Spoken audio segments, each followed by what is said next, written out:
নমস্কার বন্ধুরা, আপনাদের চ্যানেল টিম টেক সাপোর্টে আপনাদের সবাইকে স্বাগতম। আশা করছি সবাই ভালো আছেন। অনেকেই বিভিন্ন নতুন ব্যবসার খোঁজে প্রতিনিয়ত প্রচেষ্টা চালিয়ে যাচ্ছেন, বিভিন্নভাবে বিভিন্ন জায়গায় খোঁজ খবর নিচ্ছেন কি ব্যবসা শুরু করা যেতে পারে। কারণ ফিনটেকের মধ্যে ব্যাংকিং ব্যবসার যা অকাল অবস্থা চলছে, মানে খুবই খারাপ অবস্থা। ম্যাক্সিমাম ব্যাংক তার ট্রানজ্যাকশন লিমিট কমিয়ে দিয়েছে, কিছু কিছু ব্যাংক টাকা তুলতে দিচ্ছে না, মাইক্রো এটিএমের উপর বিভিন্ন ধরনের লিমিটেশন লাগিয়ে দিয়েছে। সো আপনার রেগুলারই নতুন কোনো না কোনো ব্যবসা খুঁজেই যাচ্ছেন। তবে আপনাদের এই খোঁজার ক্ষেত্রে আমরা যদি কিছুটাও সহযোগিতা করতে পারি তাহলে আশা করি যে কিছুটা হলেও আমরা সাকসেস এখানে পাবো। সো এরকমই একটা আপডেট নিয়ে আপনাদের কাছে আজকের এই ভিডিও, এবং এই ভিডিওতে আমি আপনাদেরকে এই ব্যবসা সম্বন্ধে পুরো বোঝানোর চেষ্টা করব। যদিও বিজনেসটি একদমই নতুন নয়, অনেক পুরানো ব্যবসা, কিন্তু তারপরেও ভারত সরকারের বা এনপিসিআই এর কিছু নতুন গাইডলাইন্সের কারণে এই ব্যবসাটি আবার নতুন করে ফুলে ফেপে উঠতে পারে এবং আপনারা এই ব্যবসায় নিজেদের হাত লাগাতে পারেন এবং প্রফিটও করতে পারেন। এই মুহূর্তে যারা ভিডিওটা দেখছেন হয়তো ত্রিপুরা থেকে দেখছেন, নয় আসাম, নয়তো আপনি ওয়েস্ট বেঙ্গল থেকে দেখছেন। যদি ত্রিপুরা থেকে দেখে থাকেন তাহলে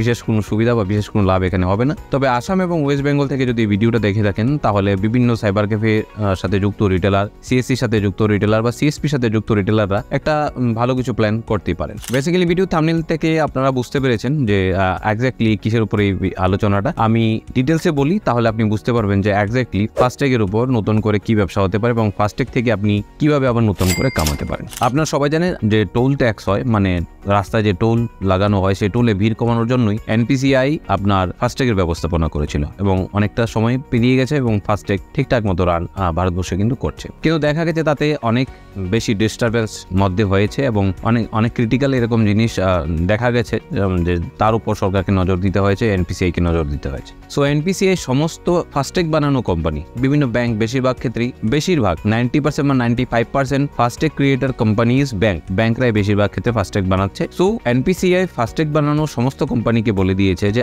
আপনারা কিছু বিশেষ পরিবর্তন আপনাদের ফাস্ট্যাগের মধ্যে আনবেন এবং সেটা খুব তাড়াতাড়ি আপনাদেরকে আনতে হবে। গাইডলাইন চলে এসেছিল, সময়সীমা কিছু ধরে নেওয়া হচ্ছিল না, কিন্তু এবার সময়সীমা চলে এসছে। মানে যদি ভিডিওটা আপনি আজকে দেখে থাকেন, যখন আমি ভিডিওটা শুট করছি তখন রাত 11:43 আর 31 জুলাই, সম্ভবত সেটা আর আপনি আজকে ডেটে দেখছেন না, হয়তো কালকে বা একদিন পর আপনি ভিডিওটা দেখছেন। সো আগস্টের 1 তারিখ থেকে ফাস্ট্যাগের উপর কিছু বিশাল পরিবর্তন চলে আসছে, যেখানে বেসিক্যালি আপনারা ব্যবসাটা করতে পারেন। কি পরিবর্তন আসছে সেটা আমি বলছি। এনপিসিআই বলেছে যাদের ফাস্ট্যাগ 3 থেকে 5 বছরের মধ্যে আছে, মানে ফাস্ট্যাগ বানিয়েছিলেন 3 বছর পেরিয়ে গেছে এবং 5 বছরের মধ্যে আছে, তাদের সবাইকে আবার নতুন করে আপনার ইকেওয়াইসি করাতে হবে। সো ইকেওয়াইসি কে করবে? অবভিয়াসলি টোল প্লাজাতে বসে থাকা বিভিন্ন এজেন্টরা বা যারা বিক্রি করেন ফাস্ট্যাগ, যাদের কাছে ফাস্ট্যাগ বানানোর এজেন্সি আছে তারাই করেন।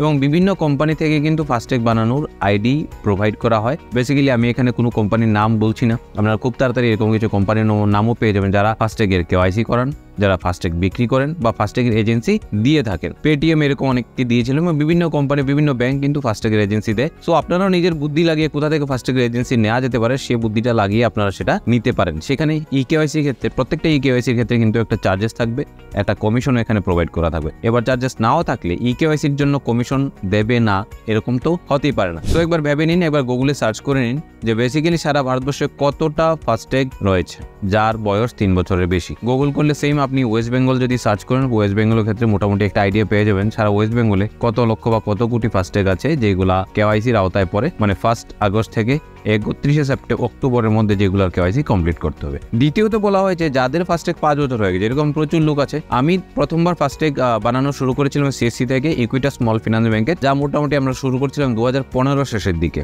2015 শেষের দিকে যদি হয় মোটামুটি 9 বছর হচ্ছে। সো অনেকেই আছেন যাদের ফাস্ট্যাগ 5 বছরের উপরের সময় হয়ে গেছে। এখানে বলা হয়েছে 5 বছরের উপর যাদের ফাস্ট্যাগ হয়ে গেছে তাদের ফাস্ট্যাগই পরিবর্তন করতে হবে, ফাস্ট্যাগে পুরো চেঞ্জেস আনতে হবে। এখানে ইকেওয়াইসির গল্প নেই, নতুন ফাস্ট্যাগ করার সময় আবার ইকেওয়াইসি এবং বাকি সমস্ত প্রসেস হবে। তৃতীয়ত বলা হয়েছে যে ফাস্ট্যাগে রেজিস্ট্রেশনের সাথে সাথে গাড়ির ইঞ্জিন এবং চেসিস নাম্বার অ্যাড করতে হবে। মানে প্রচুর কাজ এখানে দিয়ে দেওয়া হয়েছে। ইকেওয়াইসি করাতে হবে, হয়তো ফাস্ট্যাগ চেঞ্জ করতে হবে, আর যদি সবকিছু থাকে তাহলে রেজিস্ট্রেশনের যে রেজিস্ট্রেশন নাম্বার আছে গাড়ির বা ভেহিকেলের, তার সাথে তার ইঞ্জিন নাম্বার এবং চেসিস নাম্বারকেও অ্যাড এখানে করাতে হবে। নতুন গাড়ি নেওয়ার 90 দিনের মধ্যেই তাকে তার engine number, chassis number, registration number সবকিছু তার ফাস্ট্যাগের সঙ্গে অ্যাড করাতে হবে। ফাস্ট্যাগ কোম্পানিকে বলা হয়েছে এই সমস্ত কিছু ডিটেলস একটা ডেটাবেস বানিয়ে বানিয়ে তার কপি সত্যাপিত করতে হবে কাকে? এনপিসিআই কে। তাতে আবার একটা জিনিস দেখতে হবে যাতে মোবাইল নাম্বারের সাথে ফাস্ট্যাগের প্রপার লিঙ্ক থাকে এবং যার নামে ফাস্ট্যাগ আছে তারই মোবাইল নাম্বার যাতে লিঙ্ক থাকে। সো ফাস্ট্যাগের উপর একটা বিপুল এবং বিশাল পরিবর্তন খুব তাড়াতাড়ি আসছে। আর এই ফাস্ট্যাগের বিজনেসটা কিন্তু সারা ভারতবর্ষ হবে। সুতরাং